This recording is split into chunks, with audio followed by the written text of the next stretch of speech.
We all have magic inside of us, and it evolves as we evolve.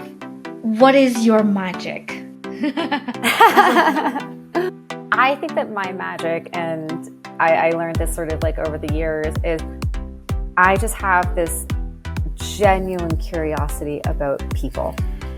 And I think my magic is just being able to connect with that and connect with them, and them allowing me to participate with them. So I think that's my magic. I am very humbled and grateful every day by those who allow me to interact with their brains and allow me to guide them on the journey to join forces with them.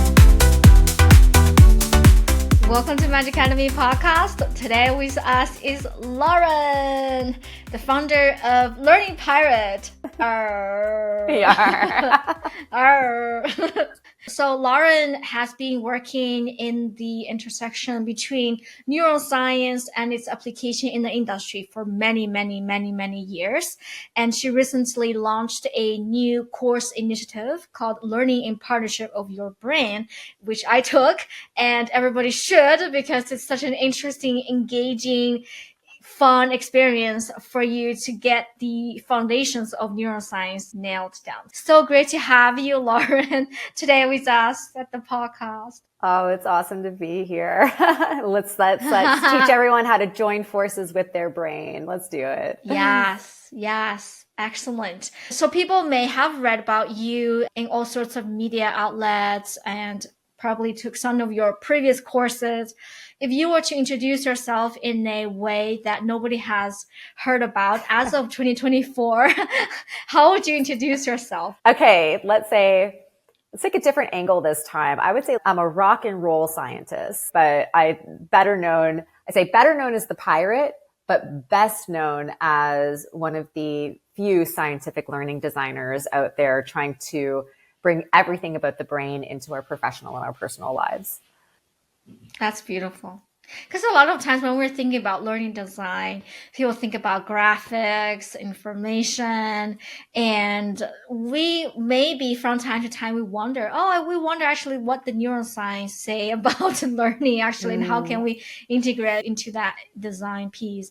However, we usually get overwhelmed by the other things and really kind of don't get enough time to think deeper into the neuroscience piece. So I'm glad that you're with us today, so we get to dive deep about neuroscience without overwhelming everyone. Yeah. We're curious, why Learning Pirate? That's the favorite, the favorite question from everybody is why the pirate? After going through a lot of my educational career and then into my academic one, and then finally in industry as a CLO, when I became the scientist, I started to really realize that the only way that I'm going to make a mark and make a brand and a name is to brand the company in such a way that people would pay attention and be curious. So using the curiosity and the novelty of the brain itself, but also the pirate kind of gives me a little bit of authority to shake things up a bit. And to say, I don't like the word disruptor. I think I've been called that before, but I don't want to be a disruptor. I'd rather be someone who's just here to help us evolve. So that's where the pirate comes from. We're really treading new waters, and we're searching for better ways to do things. So what do we find at the end? We find that the brain is the treasure, and learning and memory is our outcome. That's beautiful. And I think when I first heard about this name, Learning Pirate, I was like, immediately a ship comes to my mind, and the ocean, the vast water from the ocean comes to my mind. Immediately I see this image of a boat and a big ship with a deckload of courageous and encouraging, innovative people. And then they're trying to get like a compass, and they're trying to navigate the unknown, like the unknown of the water of unknown, and going into afar. And could be on planet Earth, could be somewhere in a different planet system. And even in spaceships. So it gets me a sense of, oh, it's so excited. We're going to discover something. Just like Marco Polo discovered like new lands. And we do have a crew. And you're now part of it. You've joined the Learning Pirate crew and the whole community. So we've got a massive Learning Pirate crew who's helping us navigate this and really, really helping build the wave of momentum for change. Beautiful. Yeah. And I think sometimes people say, oh, we go for change. And I think I resonate with you, like evolve, develop. It's always evolving. Change, the ultimate goal for change is to evolve, because otherwise we may just go in circles. We can change all the time, but we're not actually evolving. So I really like how you are tying that into the end goal. Let's dive deep into the neuroscience piece. So in your courses, and one of the first chapters you spend a lot of time explaining is the attention. And you said the attention is a gateway or gatekeeper for our learning. And that's how everything happens and take place. Everybody knows attention is I need to pay attention. But what exactly is attention? And when we pay attention, what exactly is happening here? So let's just do a little bit of revision. Okay. So what attention is the mechanism to focus, and focus is really what it is that we're after, because attention, as I'll explain, is multiple. It can be, we've got multiple lines of attention, and we've got multiple networks of attention in our brains that are helping us to focus on specific stimuli at any given time. So when we think about attention specifically, what we want to understand is that attention affects multiple areas in the brain, and it's processing different stimuli like color and like motion and sound and texture and shape. And as you can imagine, that's, I think, 5 things I just listed off. Attention is a very complex cognitive function. And what is happening in the brain is we're allocating our cognitive resources to very specific stimuli or tasks. So I'd say, more simply put, it really is involving us like selecting and then filtering relevant information from a vast amount of sensory inputs that we receive. So it's a lot of evaluation, prioritization. It's more like very specific selection of information that we allow it to be into our short-term memory to get it processed. So when we fail to pay attention, what usually goes wrong? What's happening? Yes. There's 2 attentional networks that I like to talk about. And one's called the VAN and one's called the DAN, and that's the indicative of it's called the ventral attentional network and the dorsal attentional network. I'm going to take away the sciencey terminology, and I think most people have heard something that's called top down and bottom up. Attention can be driven by what we call the top down process. Now, I like to describe this as your Where's Waldo or your Where's Wally, like when you're searching for something. So if your attention is being driven by a top down process, it's more goal directed. So the top down attention is really going to be influenced by what your goal is or what your expectation is. It's also going to be driven by past experience. Where bottom up, if you want to, for anyone who's like listening, you can imagine this as like a Jack in the Box. So think a Jack in the Box pops up, right? So when we're looking at surprises. So when we are looking at that, bottom up, it's triggered by something that is unexpected in the environment. That could be maybe a siren goes by and you go to see if is it an ambulance? Is it a fire truck? It could be something very novel that just catches our attention. It's either we're going to be working with these, dominant networks of, I'm using this one network to deliberately focus on something that's very goal driven, or something catches me off guard, like the Jack in the Box. So they should ideally work together. We can be selective. Once we understand how we can harness, how we can join forces with our brain, then we can actually help train the attentional networks to help guide us back to focus. How do we train the attention? There's an activity that you mentioned in the course, which is like find a space or look at something, try to keep our attention on that particular thing for 20 to 30 seconds, and then start doing whatever, start learning or. So while we are doing an activity like that, what's happening is that there's a release of specific neurochemistry. We don't just go from 0 to 100, right? It's not easy just to be like, I'm going to drop into focus right now in this moment, like this second. So when we allow ourselves that little bit of a ramp, right? It's like when you're getting on the highway, you need like that little bit of momentum. Then we're actually helping our brain to get into a state based on the fact that we're releasing certain chemistry in there that's helping us to do that. So that's why those pauses of 30 seconds up to a minute of just focusing on the screen or at the door or somewhere else is just allowing for us to release the neurochemistry that's going to help, but it's also part of this whole bringing the executive function online, which is our prefrontal cortex right here behind our forehead. So there's a lot of lots of bits and pieces and lots of chemistry going on inside of there to allow us to do these things. But the more that we can understand and the more that we can tap into it, the better we can join forces with our brains. Yeah. I love where we're heading to. And you mentioned about this like frontal lobe or frontal cortex. When we do some kind of circling back to the mechanisms of paying attention. So you just said it's a process of us prioritizing, whether it's goal-driven. Ideally it's goal-driven, so we prioritize what information we decide to take in to our short-term memory so we can process, because our frontal lobe is the one who play the major role in terms of prioritizing, evaluating, and selecting. In that process, do these kind of things work together side by side? So it's very hard to say that one part of the brain does something without interacting with the rest of them. So we can say that we know that there's parts of the prefrontal cortex and the medial prefrontal cortex that do help with helping us to focus and governing attention.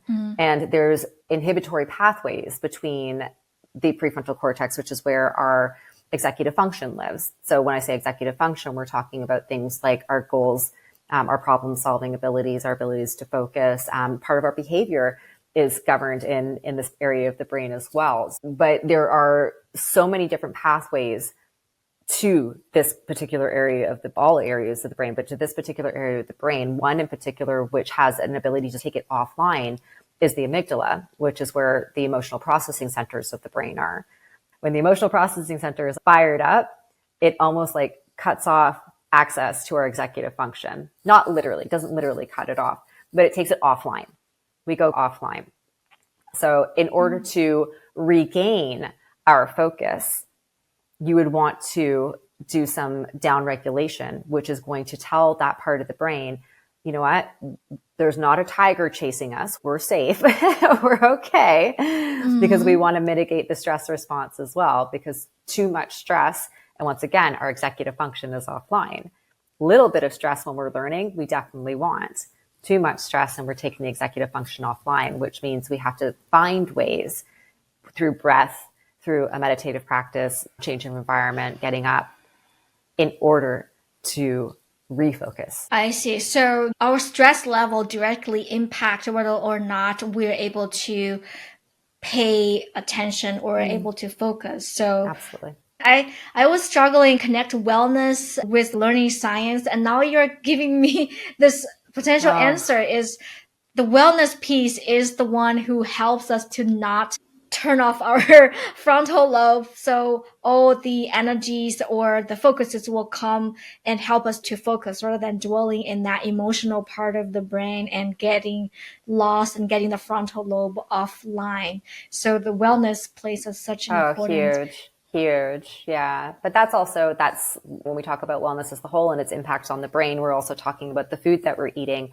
Are we well hydrated? Have we slept enough? And there's so many things that impact our abilities to really tune into our executive function and to learn.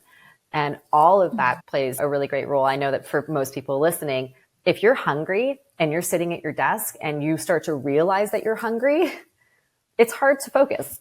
And you mentioned about a concept called schema, and schema was very important in kind of your explanation of how it helps us to organize information. Once our brain is able to sharply focus, prioritize information, processing them, and the schema comes to help us actually turn those into memory. Can you explain a little bit more about what is schema and how does schema help in terms of attention and memory?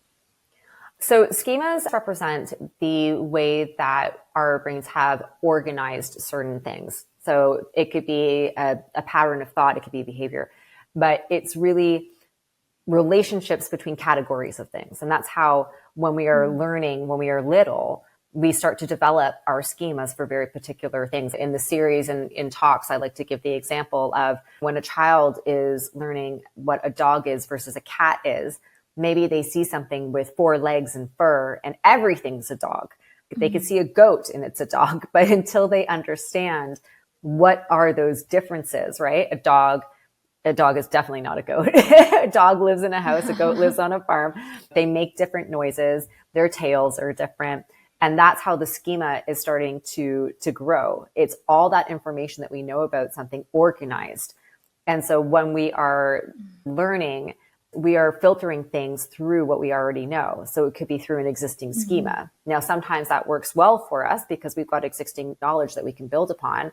But in large, for example, change initiatives in organizations, sometimes that works against, because typically the brain is going to revert back to what it's comfortable with and what it already knows.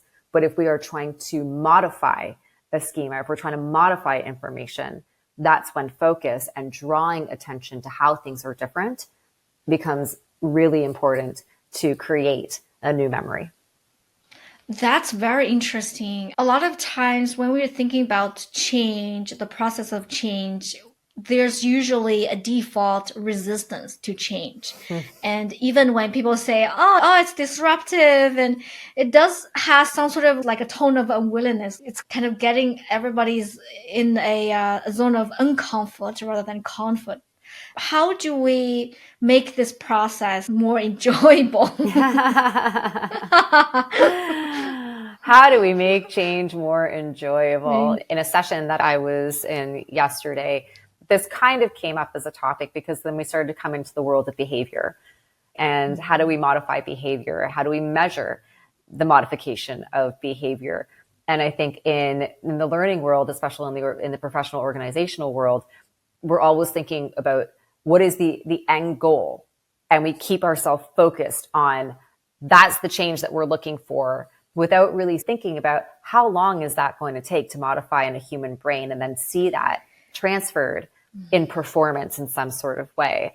And then are we monitoring and measuring during the learning itself? Or are we just hoping that magically someone's going to change their behavior and the way that they do things by the time they get to the end of the learning intervention? So doing something and understanding what is it that you're trying to modify? What are the first measures that you're looking at? And how are you being incredibly intentional and focused during that process so that you don't get to the end and realize nothing changed? Which means you really have to insert these checkpoints while somebody is learning so that they can regulate and monitor that process and identify, is this working for me? Am I performing differently? Am I thinking differently? Do I have a new habit that I've acquired because of this? And don't expect magic to happen right at the very end if you are not inserting these little checkpoints all throughout the whole process. It's what we measure, then we are able to anchor and change. I would like to circle back to one of the idea that you said. Once we are able to help people to sharpen their focus on the differences between what is currently the schema versus what's potentially a newer schema, why would us paying attention to the difference help us to really facilitate change? Because otherwise the brain reverts back to what it already knows. Because when we think about what a memory is in an actual human brain, when a memory being reactivated, it is a series of cells that are being activated in a particular pattern, in a particular order. And when we are first learning something, we don't just instantly create that pattern. We have to practice. We need to rehearse in order to strengthen that. So if you have one memory that represents what you already know, that's going to be a lot stronger and faster than something that you're just learning. Now we're going into the modification of the brain itself when we talk about learning. What happens in the brain when we're developing a new skill? What happens to the brain when we're trying to create a new memory? And there's a lot. there's a lot going on under there, right? And I think this is why it's been challenging for people to want to adapt more of the sciences, because it's such a vast topic. But when we think about, and what I encourage people to do, is to look at learning from the inside out, not the outside, not the content that's coming in, but what's going on up here. And what does it actually take for a human brain to undergo the process of changing and modifying itself in order to create a memory that then represents a transferable, tangible skill or a behavior or a habit or an ability? That's what we really need to start looking at. Yeah. And so that reminds me of the video that you showed when we actually learn a skill, the neurons, the cell part actually grows more receptors to connect with the sender part of another neuron cells. And the process looks so amazing. You just see the receptors start to grow and grow and grow. And this may be a very audacious question. If we were to accelerate the process of having more neurons to grow their receptors and to form new connecting patterns in our brain, is there a way for us to do that? Will enhancing our attention help? So what you've just also referred to is something called neurogenesis. And neurogenesis is our ability to grow new brain cells. And it does not happen as frequently or as densely as once believed. So there's nobody who I know or who I work with in the science world who will tell you that this is a fast process, that learning and memory is a very fast process, because it's just not. And we have to be a little bit more patient. And I think, as you saw, when you can witness what is actually happening in your brain, in any brain, when it is trying to grow a new set of these dendrites in order to create what's an experience in the brain, like physical parts of the brain, and the modifications that have to happen, that's when we start to change and level set things. Because for as many of the thousands of those tree branch like structures, there are trillions of synapses, which are also undergoing changes during learning. You know, and so those synapses are like so tiny, hence like we've got trillions of them. But this is how the cells are communicating with one another, and through these chemical and electrical signals. When you see it as you did and see what it takes to modify some of these things, and you can see the time scales in some of the live MRIs, unfortunately, we can rehearse more and we can practice more. But one of the most critical elements to forming a memory is rest and sleep, because the consolidation process is happening during rest, deep rest, or sleep. So if we know that, and we do with certainty, we know that memory is consolidated during those times, then it's very unrealistic for us to think that we could speed up the process somehow in a human brain if we're not following the rules of it. So it really takes time, and not only time, but also proper rest. So the body can take its time to grow the receptors or to build more neural networks that's actually connected. Also, you mentioned about the stress level. So we always need to keep our stress level in that sweet spot, not too overwhelming, not too boring, but in that just right state to help us focus, practice, and then let the time be our friend and help us grow those neuron cells. It's the equivalent of people who think that they can go to the gym for 2 days and come out with a set of abs, great biceps. And if we can wrap our heads around that, understanding, no, I can't go to the gym and in 24 hours be like absolutely ripped, then we should be able to understand that your brain doesn't change that quickly either. It's constantly modifying, but in order to physically create a memory in a human brain, it's going to take a little bit more time than 24 hours or an hour-long e-learning module or 3 hours at a half-day workshop. It's just, that's the process. And this is, I think, what we're really missing in the field of learning. I may still push the question a little bit further. Is there a sort of like an average or a median time that, based on research that's shown, in order to form the new connectors or form a new neural network, the average time is about maybe 30 days or 60 days? Is your a standard, like an average? There is no standard. There's no average. And the research that does have sort of time variables associated with it, I would have to pull it directly to see where it was from, but it was based on stroke victims and how the networks were reconnecting, or someone's rehabilitation process was being monitored through functional or MRI. I don't think any of us would be like, yes, it takes this much time exactly to do that. And even in the behavioral sciences, there was, for a long time, there was these numbers floating around of like, it takes 45 to 60 repetitions or something like that. And we can't quantify it. We just can't quantify it because we're all different. So it's highly personalized. Yeah. We have the same Good to know. part. We've all got the same parts up there, but they're all wired differently. So you might have a schema for something that I don't, which means I'm starting from scratch, but you've got something to build on. Oh, yeah. So a major variable is how many relevant schemas that you already have that you can use to build toward the patterns. If you don't have a lot of schema to build upon, yeah, you probably will need more time. But if you already have some, maybe your time can be a little bit shortened. So the next question is about the curiosity and childlike wonder. So maybe that taps into motivation. What do you think is like the childlike wonder that we have as an adult? Or do we still have them? Is this I do. imaginary? Yeah, I do too. So I think that's a really hard question to answer because we all grew up differently. And some people maybe didn't have the childhood that allowed them to be a child. So it's really hard to say with certainty what role does childlike wonder play. But I think where we can have a discussion is around curiosity, and it's around novelty. We were talking about this yesterday again in the session because people were asking about curiosity and could you train somebody? Could somebody learn curiosity?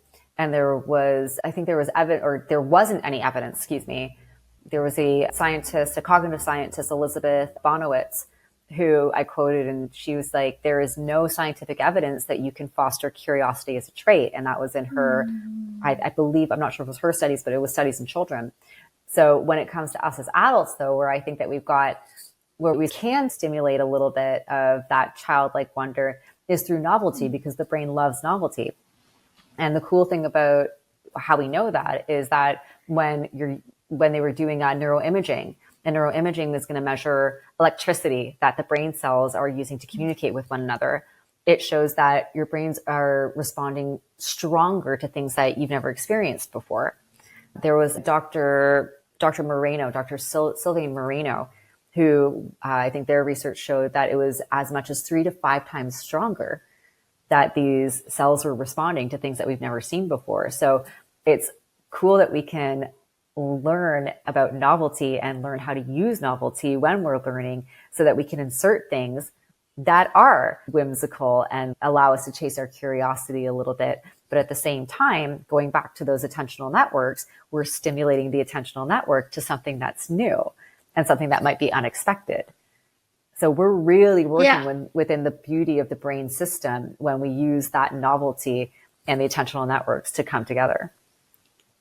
Beautiful. That kind of resonate with the part where we feel the awe. Oh my God. I didn't think about that. Oh my God. Yeah. Is that possible? Wow.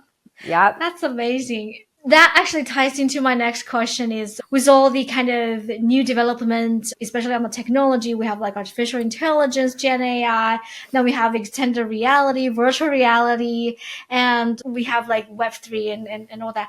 But like extended reality and artificial intelligence, do you think those two technologies, when leveraged well with a well-educated approach, can these technologies help us to cultivate micro moments of novelty that can potentially help us better pay attention and help us to have more kind of stronger connections or electricities that communications in our brain? I wouldn't say stronger. And I say in the stage that we're in right now, I think that anything is possible.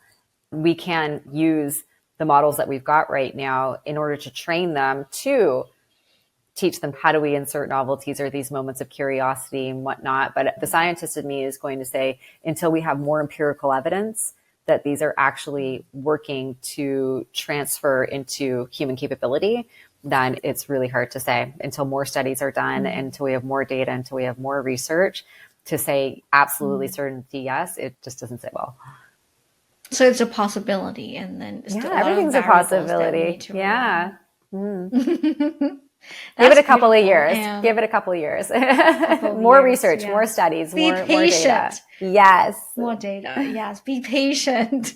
We are living in this world of, can we do it next? Oh, can we have it next? Like everybody just so like fast paced and just wanted to get there. Like we have Amazon syndrome. We've got next day. Next day. Oh, yeah. Yes. That's not a thing, by the way. I just made that up. So we actually need to do the opposite. We need to cultivate patience and take time and allow our body to do its magic and develop the neuron cells and connectors and let the electricity communication take time to communicate. And nevertheless, the most important thing is to pay attention. So be in the present, pay attention, and use anything that you can to help you to pay attention, pay good quality attention. So we're circling back to the starting point. That's great. Any particular risks, challenges, or things of caution that we need to have as we move into the future when we're talking about science and all the development in technologies and things like that? In addition to like patient and wait for the data, anything that of caution that we need? I think that especially for my learning professionals and my educators and my teachers, I think that the word of caution is always be very careful as to who you're getting your information from. And I think that sort of is for everything that we do right now is you've got to be a little bit more discerning, because we've historically had to fight against a myth that came and that was perpetuated from sometimes our own. But I think that's the word of caution is there are a lot of people out there who have a great passion and a great interest in the brain and in neuroscience and learning sciences, but that doesn't necessarily mean that they're translating it accurately. And when we're not translating it accurately, then we're falsifying information, and we definitely don't want that. So the word of caution is be a little bit more discerning with who you're getting your information from and where you're getting it from, because ChatGPT doesn't know it all. And it's still making mistakes, but we don't know it all either. And I think a good scientist will be humble enough to stay in their lane and to say, I actually can't speak to that. While you and I were prepping to have our session here, you gave me some questions, and I said to you, I can't speak to that. So as long as we're humble enough to know what we know and know what we don't know, I think we're going to be in a good place. Yeah, that's also part of the metacognition. What I think I do know, I actually know it, and I know it well. What I think I actually don't know, yes, I actually don't know. Yeah. Beautiful. Before we move to the magic part of the conversation, I would like to give a brief recap for our audience out there. We've talked about Lauren's story, her founding story of Learning Pirate, and then the mission and the vision behind this brand. And we also talked about the importance of attention, and we explored the neural mechanisms behind when we're actually paying attention what really happens. And we talked about the importance of change and how schema is able to plays a critical role in terms of helping us to identify the differences between the old schema versus the schema that we're developing into, and bringing attention as our friend help us to hopefully transition between now into the future, embrace change with joy and with attention and with readiness. And we also looked into the future of technologies and how that may or may not help us when we're thinking about developing and cultivating a learning environment and a learning space for our folks.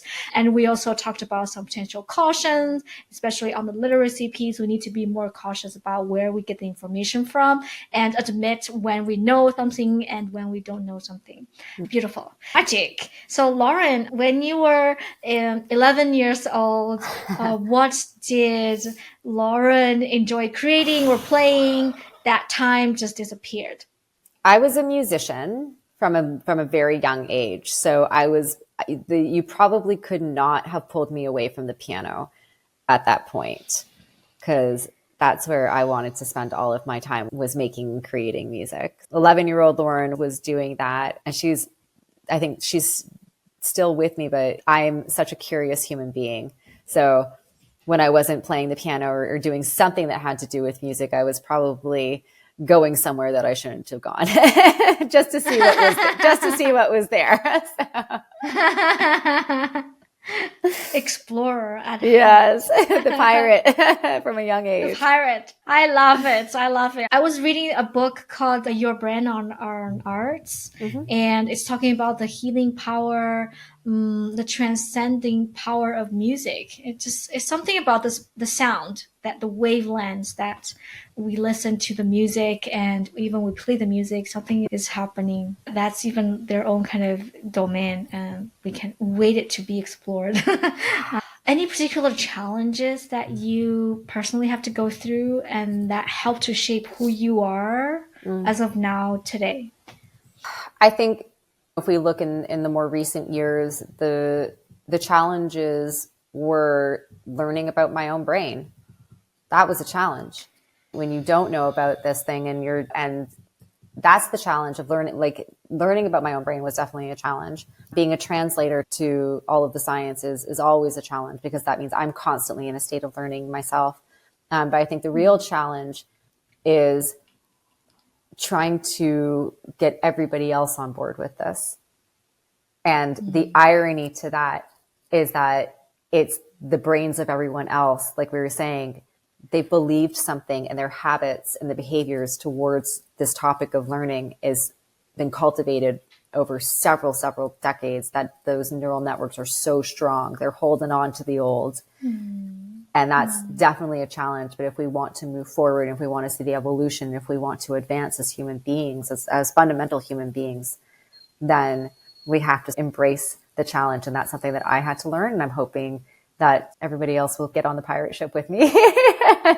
Yeah. And join the crew. Enjoy the crew and enjoy the change. Because personally, like from my personal experience, even though this podcast is built to awaken people's wonder, curiosity, and solicit or facilitate like change, transcendence, when it comes to my own kind of change, it's a work. I can still see that, oh, Gianni, you've been holding this like schema for so tight and so strong. And whenever it's time for you to go out of that, like the fear, stress, anxiety just automatically come to you, and you have to like first deal with that and change the internal narrative and help myself to see the change as great, because nothing is permanent except to change. Yeah. and the rates for change nowadays is accelerating like exponentially. So we have to take like uncertainty as fuel for us to like change and transcend and actually thrive on the uncertainties, and turn stress and fear into like joy and excitement, and hop on the board to explore new land, new waters. And it's constant work. And it's aren't you so happy though that you know more now? See, this is what makes it a little bit easier. when we understand why our operational system works the way it does and how we can work with it, it makes those moments of change and uncertainty just a little bit easier to get through when we just understand how us magical humans actually operate. Yes, yes, we all have magic inside of us, and it evolves as we evolve. What is your magic? I think that my magic, and I learned this sort of like over the years, is I just have this genuine curiosity about people. And I think my magic is just being able to connect with that and connect with them, and them allowing me to participate with them. So I think that's my magic. I am very humbled and grateful every day by those who allow me to interact with their brains and allow me to guide them on the journey to joining forces with them. I enjoyed this journey with you. It's just getting started to let my brain interact with your brain and learn from what you've learned, and relying on your magic and your translation of what's being done in a space of research, in specifically in neuroscience. It sounds such a like tough topic for people to wrap our mind around, and that's why I'm here, so that you don't have to. That's beautiful. That's beautiful. And thank you so much, Lauren, for sharing your wisdom, your knowledge, and your vision, and your passion, and your curiosity, and your presence with us today. I hope our audience enjoyed our conversation. And if you wanted to get in touch with her or hop on board to learn about how can we join forces with our brain as we cultivate learning spaces or skill development spaces, whether it's for developing a new skill or facilitate cultural, micro, macro cultural change within or outside of the organizations that you're in, whether it's a leadership, you name it, it's all working alongside with our brain. Information is in the show notes, so definitely we encourage you to get connected and hop on board. Yar. Yar. Yar. Thanks so much, Yoni. Thank you so much, Lauren.